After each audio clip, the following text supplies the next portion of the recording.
সাকিব তামিমদের মতো বড় তারকারা না থাকায় প্রভাব পড়তে শুরু করেছে বাংলাদেশ ক্রিকেটে। বাংলাদেশ পাকিস্তান সিরিজ শুরুর 2 সপ্তাহ বাকি না থাকলেও এখন পর্যন্ত কোনো টেলিভিশন চ্যানেল ব্রডকাস্টিং স্বত্ব নেওয়ার জন্য আগ্রহ দেখায়নি।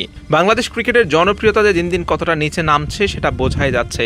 3 ম্যাচের এই সিরিজের সম্প্রচার স্বত্ব বিক্রির টেন্ডার বিজ্ঞপ্তি দিয়েছিল বিসিবি। দাম হাঁকানো হয়েছিল 4 কোটি টাকা, কিন্তু কোনো দেশি চ্যানেল এত দামে সেটি নিতে আগ্রহ দেখায়নি। মূলত দাম বেশি হওয়ায় এমন অনাগ্রহ বলে জানিয়েছে বিসিবির একটি সূত্র। তবে অনেকেই মনে করছেন সাকিব তামিম মুশফিকদের মতো তারকারা না থাকায় ক্রিকেটের ব্র্যান্ড ভ্যালু কমে গেছে দর্শকদের আগ্রহ। আর দর্শকদের আগ্রহ কমে যাওয়ায় টিভি চ্যানেলগুলোর আগ্রহ কমে গেছে। নইলে এত বড় অঙ্কের টাকা বিনিয়োগ করতেও দ্বিধা করতো না টিভি চ্যানেলগুলো। অতীত ইতিহাস অন্তত সেটিই বলে।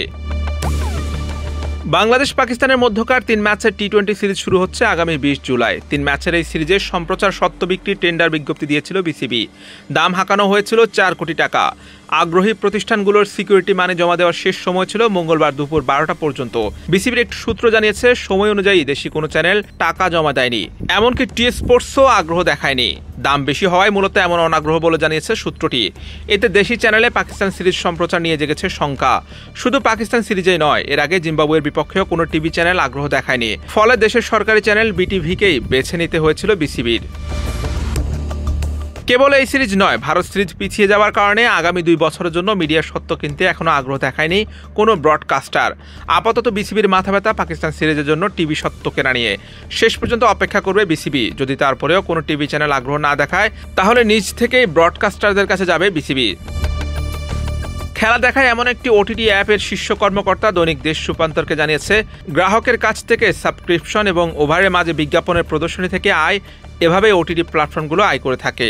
গ্রাহক পর্যায়ে আয়টা খুব বড় অংশ নয়, সেটা অনেক সময় মোবাইল সেবাদাতা সংস্থা বা মোবাইল আর্থিক সেবাদাতা সংস্থার সঙ্গে ভাগাভাগি হয়। বড় অংশই আসে বিজ্ঞাপন থেকে। সে আয়টা ব্যাপকভাবে কমে গেছে।